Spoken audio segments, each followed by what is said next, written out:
안녕하세요. 라뮤나입니다. 정치에 대해서 저도 잘 안다고 할 수는 없지만 경제는 정치와 밀접한 관계가 있는 것은 사실이기 때문에 이번 12월에 윤석열 대통령이 계엄령을 선포한 것에 대해서 어떻게 보면 뜬금없이 선언을 하였다고 생각하는 사람들이 많이 있으며, 이에 계엄이 실패로 끝난 후 대통령을 탄핵하자는 언론이 다수로 이루어지고 있기도 하였습니다.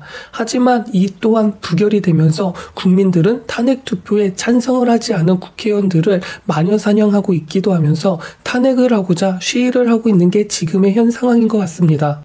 이에 저의 입장은 무엇이 맞는지 무엇이 틀린지 서로의 각각의 입장이 있기 때문에 중립에 있어서 조용히 있으려고 많이 노력을 하였습니다. 어떤 면에서 본다면 우리나라 경제에 있어서 우리나라 경제가 지금 그렇게 좋게 돌아가고 있지 않은 이러한 상황에서 국민들은 이 책임을 당연하게도 대통령에게 묻는 것은 당연했을 것입니다.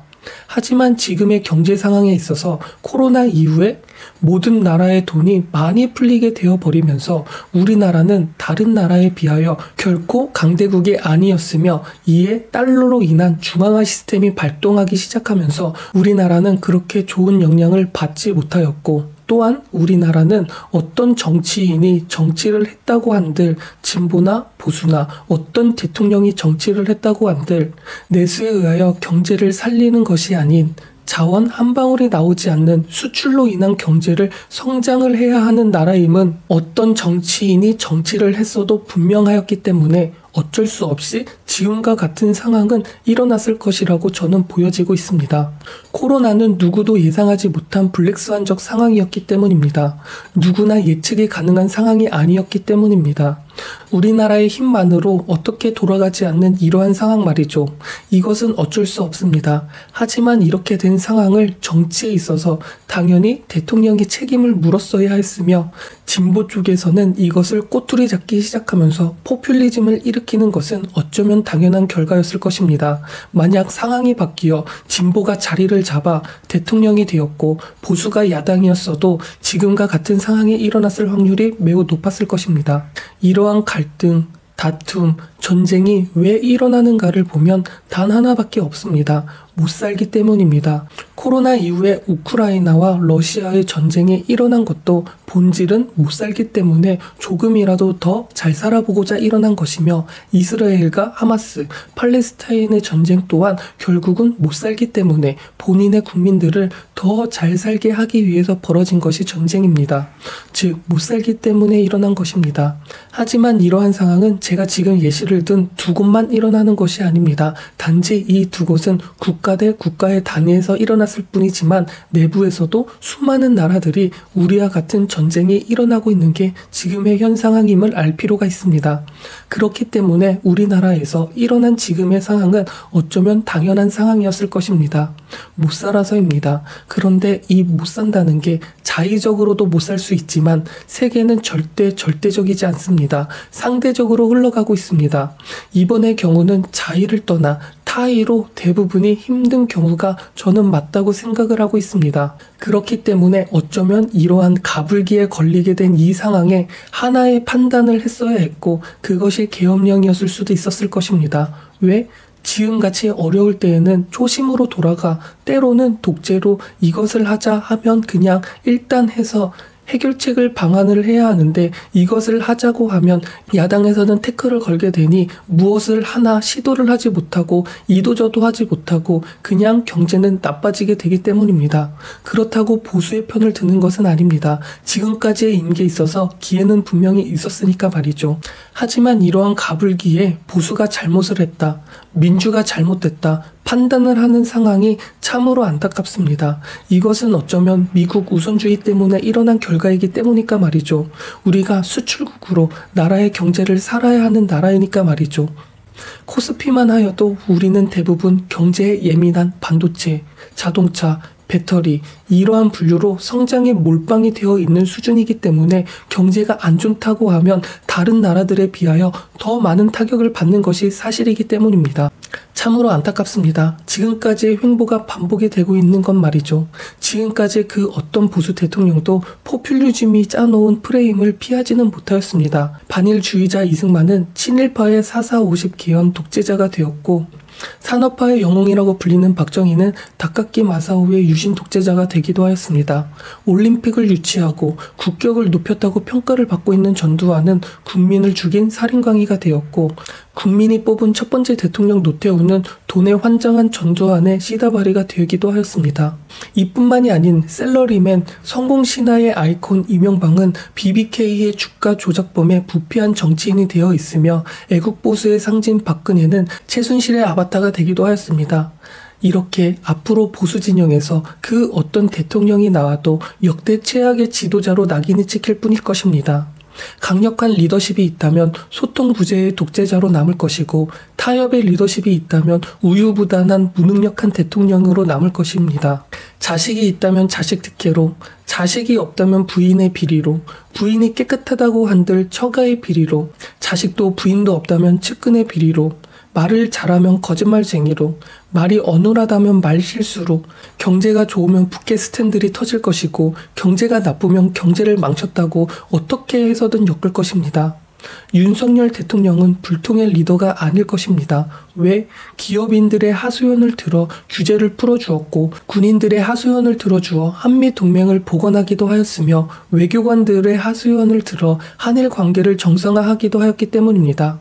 윤석열 대통령은 오직 내로남불, 선동꾼과 불통을 했을 뿐일 뻔입니다. 윤석열의 강점이다 약점은 자신의 신념을 굽히지 않은 것이며, 윤석열에게 강직하고 굽히지 않는 성정이 없었더라면 어떻게 박근혜의 정권에 정면으로 맞서고 문재인의 경찰총장으로서 권력 집단 전체에 맞설 수가 있었을까요? 야당 180석에 고분고분하지 않는다고 불통이라는 프레임을 씌우고, 자신이 직접 검증했고 믿을 수 있는 공무원들을 등용했다고 검찰공화국이라는 프레임을 씌웠고, 처가 덕으로 정치한 적 없는 사람에게 온갖 처가 비리 프레임을 씌우고, 자익 유튜버가 구매한 핸드백을 요구한 적도 없는 영부인에게 던져주기도 하고 뇌물을 받았다고 선동을 하고 있기도 합니다. 윤석열 대통령과 결혼하기 전 주식 투자에서 손해를 본 것을 마치 권력형 비리인 듯 선동하기도 하며, 반도체 산업을 다시 살려놓은 대통령이 대파 가격을 모른다고 경제 바보 취급을 하는 게 그들입니다. 정치가 원래 선동꾼들의 노름판이기는 하지만 대한민국 정치는 철저한 프레임 옥타곤이며, 수단과 방법을 가리지 않고 상대를 프레임에 가둬야 승리를 하는 구조로 되어 있습니다. 방어보다는 공격이 우선이며, 정치는 언어로 하는 권력 투쟁이 된 지 오래가 되은 것입니다. 상대방이 교모하게 짠 프레임에 고개를 끄덕이는 순간 지는 게임이 되어 있으며, 이명박처럼 경제에 밝은 지도자가 없었고, 박정희처럼 배고픈 국민을 잘 살게 만든 지도자도 없었을 뿐더러, 이승만처럼 외교를 잘하고 나라를 발전시키고 기틀을 잡은 지도자는 없었을 것입니다. 이것은 보수의 문제가 아닌 진보의 문제가 아닌, 이것을 진보로 대입을 해봐도 진보의 대통령도 똑같은 이런 프레임을 가지고 있는 것이 사실입니다. 이것이 안타깝게 대한민국의 정치 방식인 것입니다. 저는 이게 참 안타깝습니다. 대통령을 뽑은 것은 우리인데, 대통령을 뽑았으면 일을 할 수 있게 만들어주고 그 다음에 못하면 비판을 하면 되는데, 진보 쪽에서는 일도 못하게 손발을 다 자르고 이제는 예산까지 망가뜨려 놓고 있습니다. 22대 국회 출범 이후 10명째 탄핵이 진행 중이며, 내년 마약 수사, 군 예산, 청년 일자리, 재해대책 예비비, 심해가스 전 개발 사업까지 싹 다 틀어막고 총 4조 1천억을 삭감한 것입니다. 이건 말도 안 되는 수치이며, 내년에는 그냥 일하지 말고 지켜보라는 것으로 해석을 할 수 있을 정도입니다. 진보가 정권을 잡았을 경우에는 박근혜 정권이 채워놓았던 나라 곳간을 추경까지 여러 번 반복하여 나라를 발전하기 위한 게 아니라 그냥 자기들 정권을 유지하려고 돈을 펑펑 뿌려서 재정을 텅텅 비게 해놓고선 보수가 정권을 잡으니 그냥 돈을 쓰지 말고 지켜보자고 하는 게 지금의 현 상황일 수도 있습니다. 어쩌면 지금의 진보는, 현재의 나라는, 아니면 진보 말고 보수까지 보이지 않은 채 정치에 너무 몰두하게 있는 게 아닌가 싶습니다. 지금은 가면 갈수록 인터넷과 여론을 싹 다 지배한 진보들이 단합하여 모든 언론들을 김건희 선동을 몰두하고 있습니다. 김건희 여사를 감옥에 넣으면 갑자기 나라가 부유해질 것처럼 모든 국민들이 김건희를 비판하며 나라가 이상해지고 있습니다. 이에 반하여 이재명이 수없이 저지른 죄들은 민주당에서 심어놓은 좌파 판사와 언론에 전부 묵살을 당하고 있으며 심지어 이재명을 수사하는 검사를 탄핵하고 판사까지 탄핵하려 하며 방통위원장도 몇 번을 탄핵당하였는지 그냥 자기 방탄을 위해서 국정을 마비시키고 있기도 합니다. 지금 현재로 9명으로 채워야 하는데 민주당이 계속 막아버리고 있어 지금 6명이며 현재도 마비되고 있기도 하죠. 그리고 북한은 도발을 수없이 하고 있기도 합니다. 명백히 대한민국의 주적은 북한이지만 북한이 오물풍선부터 대한민국을 견제하든지 박살을 내고 싶어 안달난 국가인데 가장 원하는 게 과연 무엇인지 현명하게 생각을 해보셨으면 좋겠습니다. 바로 대한민국을 박살내버리고 어수선한 분위기에서 대통령을 탄핵을 시키는 게 목표일 것입니다.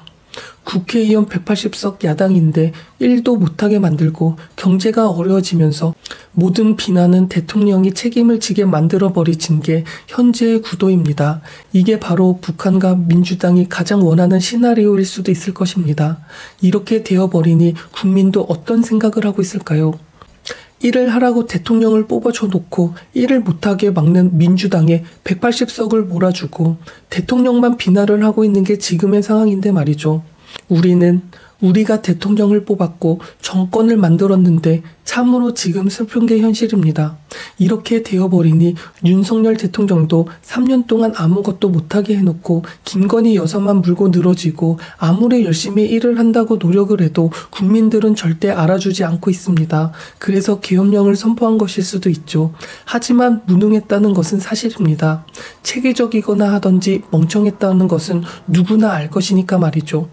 당연히 검찰총장까지 한 사람이기 때문에 누구보다 법을 잘 알았을 것이고 국회에서 계엄령을 막을 것이라는 것을 누구보다 잘 알았을 것인데 말이죠. 그래도 대통령이 직접 나서서 피를 토하는 심정으로 자기를 믿어달라고 하기도 하였습니다.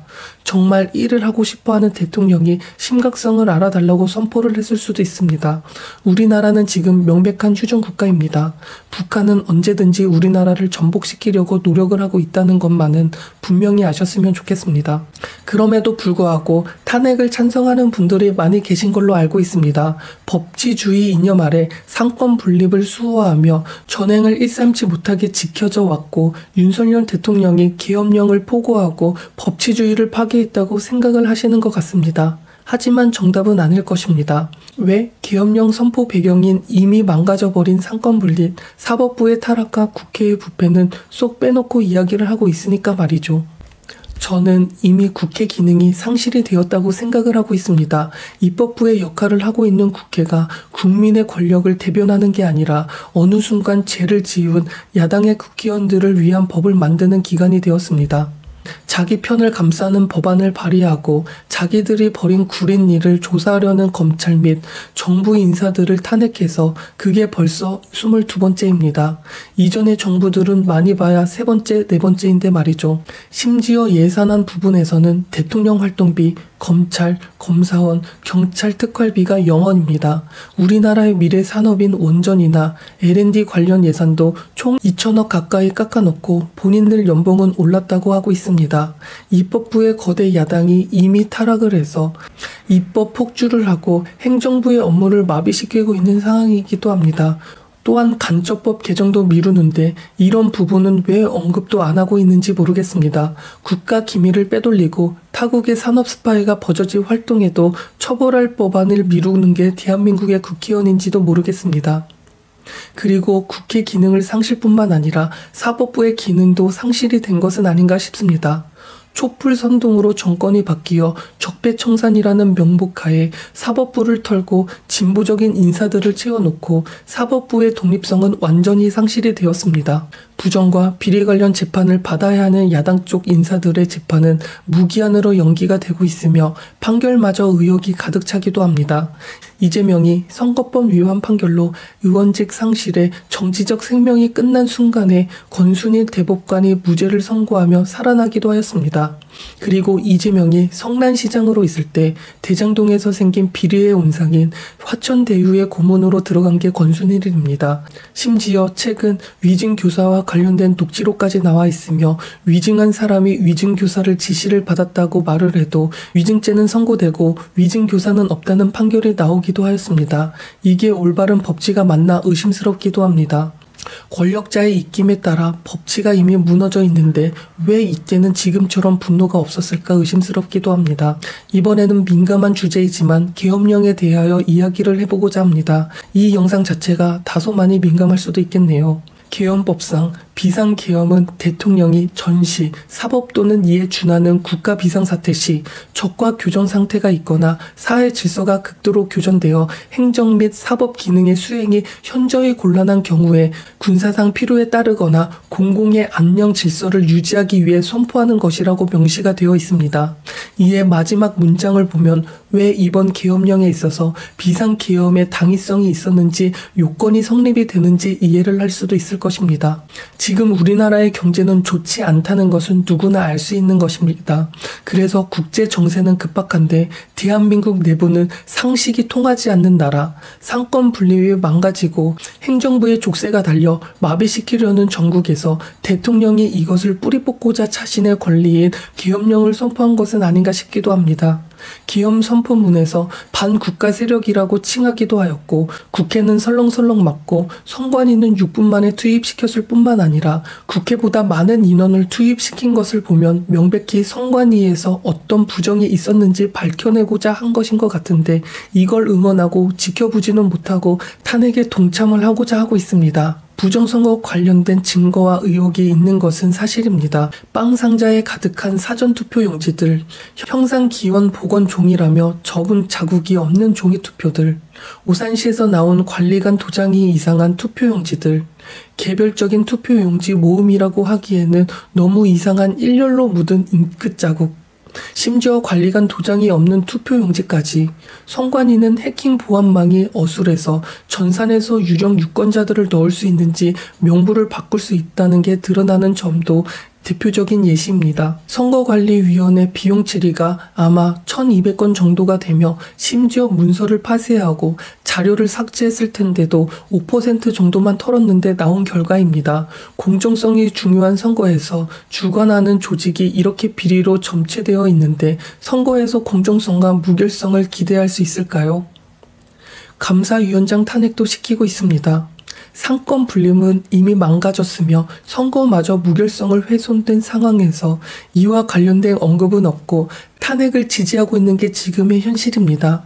경제에 대한 관심도 많이 없으면서 정치에 대한 이해도 없이 미디어에서 나온 워딩에 선동을 당하면서 상당한 시간 동안 진보나 보수를 지지해온 국민이라면서 이렇게 하는 행동을 이해할 수 없으며 탄핵에 찬성을 한다고 선동을 하는 게 아이러니하기까지 합니다.